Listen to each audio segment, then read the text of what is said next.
वंदे पुरुषोत्तम। 22 फरवरी सन 1948 की बात है। सुबह सुबह 6 बजे श्री ठाकुर जी ने अंग्रेजी में वाणी दी। Logos the world has behave into life, blood and flesh, hence world with behaviour is one's life and existence. वाक अर्थात शब्द, अनुशीलन और आचरण के माध्यम से जीवन रक्त और मांस में परिणत हुआ है। इसलिए वाणी और आचरण ही मनुष्य का जीवन और अस्तित्व है।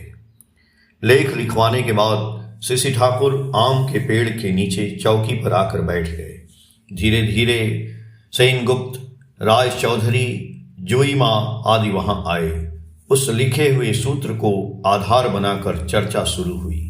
श्री ठाकुर जी बोले, वाक यानी वाणी और व्यवहार, इन दो चीजों में ही होल क्रिएशन, समग्र सृष्टि समाहित है।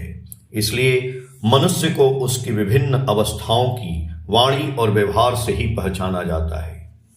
प्रफुल्लदा ने पूछा कि वाणी और व्यवहार के माध्यम से पूरी सृष्टि किस प्रकार निहित है, यह समझ में नहीं आ रहा है। श्री ठाकुर जी बोले कि वाक यानी वाणी आदिम शक्ति या प्राइमल एनर्जी की एक सूक्ष्म अभिव्यक्ति है। उसका प्राण स्पंदन वाइब्रेशन है। इस स्पंदनात्मक शक्ति की संभावनाओं का कोई अंत नहीं है, लेकिन जिसका अस्तित्व नहीं है, यदि उसके अस्तित्व को संभव बनाना है तो शक्ति की कार्य क्षमता को इस प्रकार उपयोग, निवेश और व्यवस्थित करना होगा जिससे लक्षित वस्तु का उद्भव संभव हो सके। इसे ही विधि कहते हैं। इसीलिए मैं कहता हूं, जो करने से जो होता है उसे करने से वही होता है। अर्थात कुछ पाने या कुछ बनने के लिए उचित क्रिया या आचरण के चक्र से गुजरना पड़ता है। मनुष्य जो आज मनुष्य बन पाया है, इसके पीछे आदि वाक के अनगिनत आचरण या सम्यक चलन की निरंतरता है। प्रत्येक वस्तु और जीव के पीछे एक लंबा सक्रिय विकास, इवोल्यूशन का इतिहास है। जो जिस स्तर पर पहुंचा है उसकी अभिव्यक्ति और आचरण भी वैसा ही होता है। मनुष्य की अभिव्यक्ति का एक मुख्य माध्यम उसकी वाणी है। इसलिए यदि मनुष्य की विभिन्न समय की वाणी या भाषा और उसके आचरण का समग्र रूप से मूल्यांकन किया जाए तो यह ठीक ठीक पता चल जाता है कि वह क्या है या कैसा है। केवल दिखावे की बातों या आचरण से मनुष्य का चरित्र नहीं समझा जा सकता। मनुष्य असावधानी के क्षणों में या प्रवृत्तियों, आयोगों के उत्तेजना के समय क्या बोलता है या क्या करता है, उसी से पता चलता है कि वह विकास के क्रम में कहाँ खड़ा है। हालांकि ऊपर उठने का रास्ता उसके सामने हमेशा खुला रहता है। उन्नत वाक्य और व्यवहार के अभ्यस्त होते होते इंसान उसे आत्मसात कर सकता है। अभ्यास करते करते सद्गुण रक्त और मांस स्वभाव में मिल जाते हैं। इसलिए किसी के लिए भी निराश होने का कोई कारण नहीं है।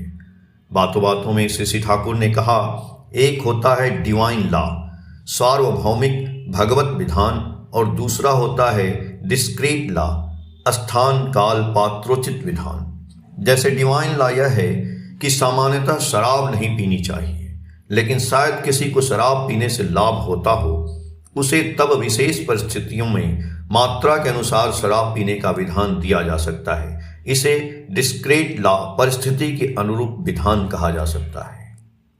घुरजिट दा ने श्री ठाकुर जी से पूछा कि पागल होना और मर जाना दोनों ही ऑब्सेशन, अभिभूत जुनून का मामला है। इन दोनों में क्या अंतर है? श्री ठाकुर जी बोले, एक ऑब्सेशन शरीर में रहता है और दूसरा शरीर से बाहर निकल जाता है। पागल का अर्थ है अनबैलेंस्ड, संतुलन खो देना।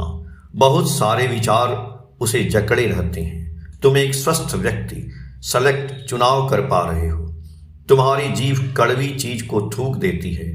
तुम भले बुरे का विचार कर सकते हो और उसी के अनुसार चल सकते हो, लेकिन पागल में वह बोध नहीं होता, इसलिए वह चुनाव नहीं कर पाता। जब मनुष्य अपनी प्रवृत्तियों, इंस्टिंक्ट्स के वश में हो जाता है तो वह काफी हद तक पागल जैसा हो जाता है। तब वह धैर्यपूर्वक अच्छे बुरे का विचार नहीं कर पाता। प्रवृत्ति ही उस पर हावी होकर उसे संचालित करती है। यह भी एक प्रकार का सामयिक पागलपन ही है। सभी प्रकार के पागलपन से छुटकारा पाने के लिए अपने इष्ट आदर्श को मजबूती से थामे रहना पड़ता है।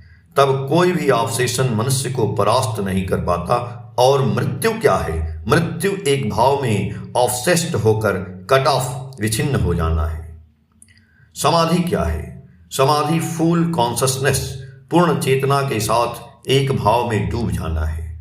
समाधि के माध्यम से ज्ञान और बोध बढ़ता है, जो अपने मूल स्रोत में जितना तन्मय और विभोर हो पाता है, उसमें उतने ही समाहित भाव का उदय होता है। यही सार्थकता का पथ है। समाहित भाव का अर्थ है समाधि, जिसके भीतर से समस्याओं का समाधान स्पष्ट रूप से उभर कर आता है। पागल होने पर व्यक्ति जैसे अनबैलेंस्ड होता है, वैसे ही वह निर्बल भी हो जाता है। जो विचार या जुनून उस पर हावी होता है, वह उससे आसानी से बाहर नहीं निकल पाता। फिर जब कोई आवेश या संवेग उत्पन्न होता है, तो वह उसे संभाल नहीं पाता। वह अपनी सचेत इच्छा शक्ति का प्रयोग करके कल्याण के मार्ग पर नहीं चल पाता।